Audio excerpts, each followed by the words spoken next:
This video is sponsored by Square Enix. If you want to learn more about the game, a link will be down below. Also, Gravel just released on February 27th. It's an off-road racing type of game that will be coming to the channel very shortly, so keep your eye open for that. Alright, the Monster Energy Supercross, the official video game, has arrived. The wait is over and it was most definitely worth it. Now, before we get too far into anything, this is we're gonna kind of show bits and pieces of the game. A little time attack here, riding around on the CRF 450. And then I think we're using Troy Lee Designs gear. Yes, it's pink. Yes, I know a lot of people might not like that, but I thought it looked awesome. It's different, man. It's good to be different sometimes. So we're kind of running a lap here on Toronto, throwing a little whip. I think the whips look better too. They definitely look better as far as going back to MXGP3. And I know a lot of people are going to I'm not sure what the right word is here. I don't know if compare a little bit to MXGP3, since MXGP3 was kind of the switch from GP2 and then obviously the Monster Energy Supercross, the official video game here. So we're gonna run this lap here, and the reason I did this time attack is, one, it kind of allows you to, or me personally at least, to get used to the game a little bit, kind of get a feel for how the game's working, try and just run some smooth lines. You know, I'm not trying to run the fastest lap possible. I'm not, just trying to get a grasp of how the game works, get a handle for it, and that's what I like to do. Yes, I ran a lot of races and stuff like that and was working on championship to get credits to be able to do this, but I think this is a good way to just learn the game. You could do this with a pro rider. You don't have to use a custom rider like I have. So if you don't have the credits, just learn the game. It's a good way to practice that. And then we're gonna slip right on into a race, I believe. And I think I use the same character here. I use the Troy Lee Designs gear with the CRF 450. We'll go check that out as soon as we wrap up this lap. But it was fun. Just running smooth laps, man. It feels really good. It's like really satisfying running smooth laps in the game. And it looks really good too. And then, like I said here, I think this is Oakland, right? Yeah, this is Oakland. Now, one thing I want to say, the most chaotic part of the race, of any race, is the start, okay? In real life, it's chaotic and crazy things can happen. Well, it's like the souped up version of real life in the video game, which is crazy, because if you get the whole shot, and getting whole shots is difficult. It was kind of difficult in GP3, and it's similar to this. Now, what I found a lot of times, if I wasn't really concerned about getting the whole shot, what I would do is I would go right away, but I would kind of hang back just a little bit and then cut inside. I mean, if you go through heats and do a career and stuff like that and get gate position, then it's not really that big a deal. But if you were like me and just running quick races so you can get credits and stuff like that, or championship, then that's what I was doing. I had last gate pick, so I was always on the outside, and then I would kind of just lay back a little bit, and then you could dive to the inside while the AI just pushed. I mean, the AI just, all of them pushed wide. Like, almost every time they pushed really wide, and there was bodies and bikes and tough blocks flying all over the track. It was just chaos, but it was awesome, and I think it makes it tougher. Now, here we are playing, the AI is on the realistic difficulty, the highest difficulty, and it's not called Pro Physics, it's, what's it called? Basically, all the riding assists are off, so no joint brakes, you control the weight of the rider, manual transmission, no rewind, stuff like that. That is a thing, if you were curious. You probably already knew that, but rewind is in the game, and if you're not familiar with that, that's basically where you hit the left, I think it's the right bumper, not the trigger, the right bumper, and you can actually rewind, like, I don't know how long it is, might have to let me know in the comments. I think it's like 30 seconds or something like that, 20 seconds, 15 seconds, something like that. You can rewind back if you made a mistake and then fix it. But I have that turned off, and if you turn off all that stuff, it's just like any other GP game before this, where the harder you make it on yourself, the more credits you're going to earn. So I think it was somewhere around like 200% for me, maybe less, I don't know. Somewhere around 200%. And you could do more with the races. You could make the races longer or shorter or whatever, and you could also do a more realistic layout instead of just one race like this. You could do the qualifying and everything, but Excuse me. This race was really good.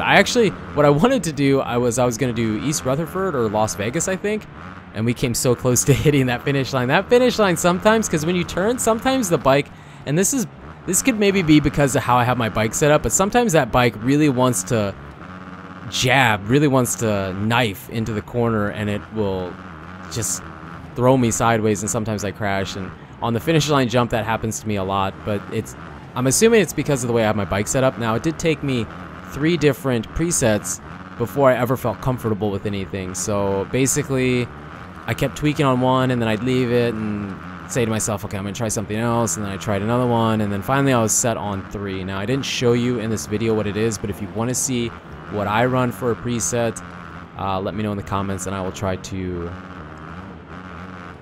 show that off next time or something like that, or the next time we do this. So yeah, what I have my bike set up for mostly is to be more precise. I think I'm running the medium gear ratio transmission, and then it's not stable. I can turn and I can move the bike around, it feels looser, but I do crash easier. A lot of times off the start, I will brake too hard in the corner or downshift too much, and the bike will just throw itself sideways and I'll high side crash. So you give up a lot to have that, but I think once you get used to it, I think it's probably the better way to go. At least for me. I mean, it depends on how you play. It also depends on what riding assist or you have or don't have on as well. But is this the last lap? Yeah, this is the last lap. Who is this? I think this is Mooscan.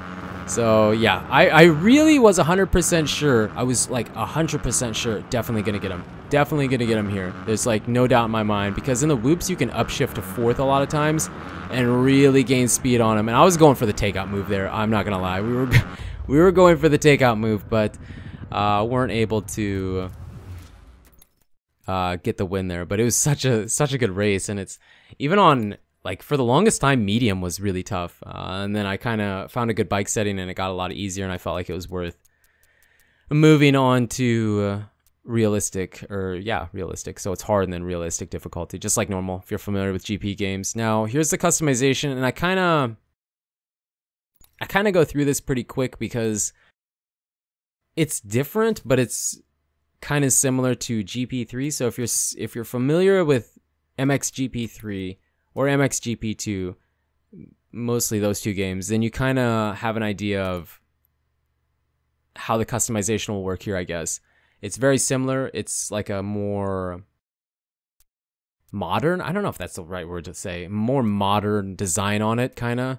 And it looks really smooth and sleek and everything, but a lot of new gear, a lot of new stuff to play around with, and it's what you expect. MXGP games, Supercross the game, always have tons and tons and tons of customization, and there's a lot of customization here, and I know a lot of you guys, like, that's your thing. How much customization is it gonna have? Is it gonna have a lot of customization? Yeah, it's got a lot of customization, but the thing that I'm always more, I guess I'm always more, not concerned, I'm always more interested in the bike part of it. I just love upgrading the bike and making the bike look good. I mean, I love the gear, of course. I love having gear and looking good on the bike. Like, that's a big thing too, but I like getting to the bike side of things, and the bike customization, which we will get to here in a little bit when we finish up with our rider character, is pretty similar. Now, there is one new feature that you can kind of see it here. I'm not going to point it out because I will point it out later, but you can, if you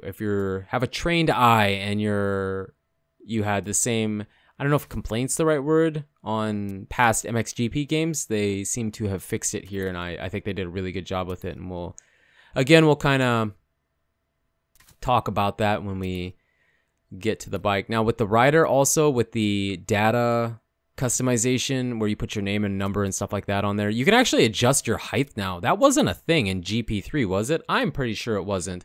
Oh, and here's the rear patches, the butt patches. Now, there's a ton of them here, and you unlock the patches by your prestige, which is basically like when you get to level 100, you know, in past MXGP games.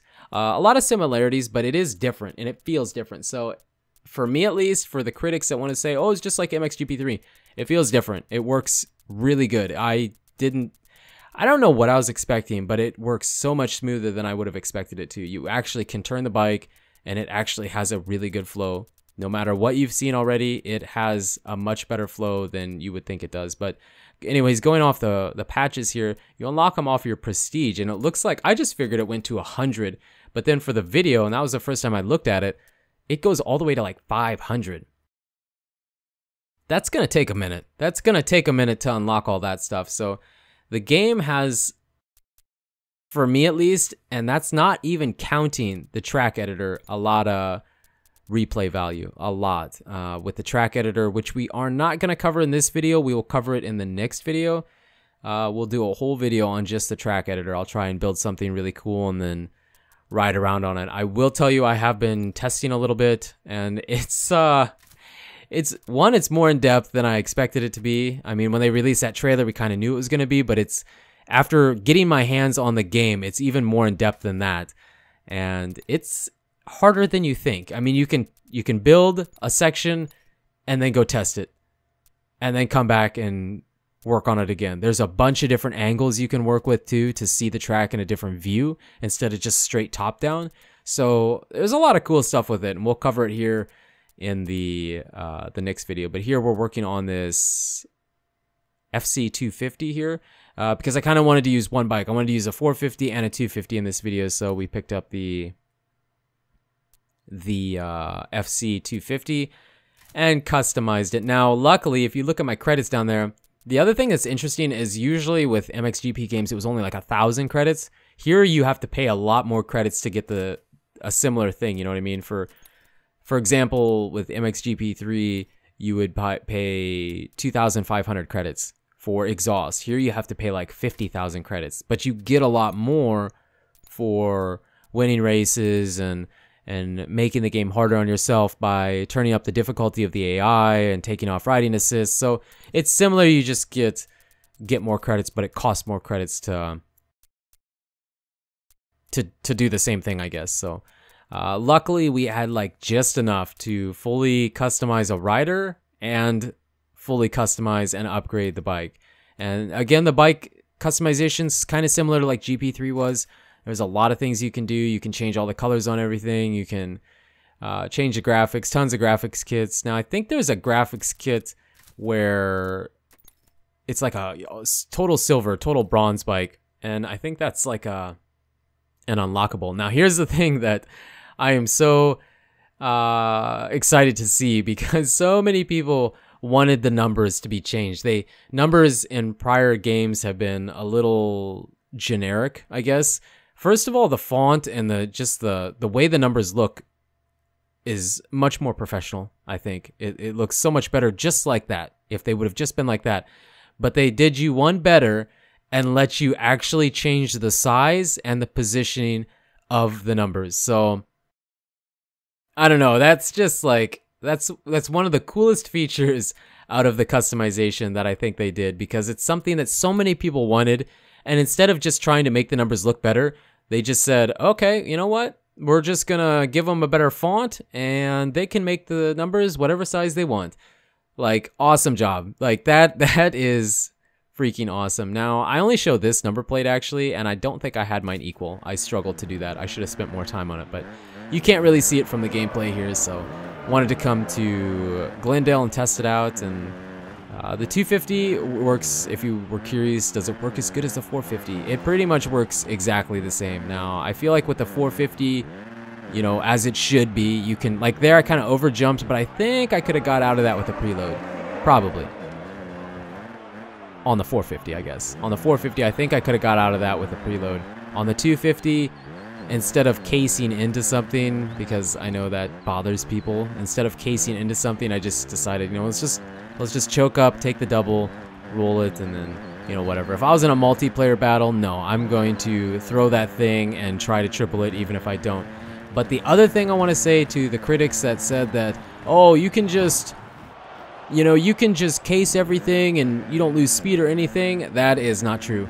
That is not true. The AI is difficult at the level of, or the amount of time I have in the game, and if I'm casing into things and not keeping a rhythm or flow, they're blowing by me, and you know, you're not even going to be on the podium.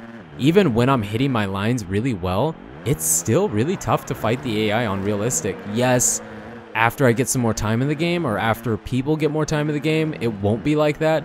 But as of right now, just trying to learn the game and get it down, I guess, it's hard. The AI is actually at a pretty good level now, but I'm sure after a few months, after getting lots of hours in the game, no, I'm sure the AI will, of course, get easier because you're going to get better. But yeah, casing and not having a good rhythm does affect you quite a bit, actually. So I don't know. I think that's about it. We're about to the end of this video. Again, we're going to come back with the next video with the track editor. It'll be a whole video dedicated to just that, and it's awesome. I'm really excited to try and make something not bad. My first track was really bad. I'm not going to lie. It was really bad, and I don't want to use that one. I want to try and make one that at least has somewhat of a flow. If I can't, well, then I can't. So I don't know. I think that's going to about do it for this video. You guys and girls are absolutely amazing. Thank you so much for the support on the channel lately. It really means a lot.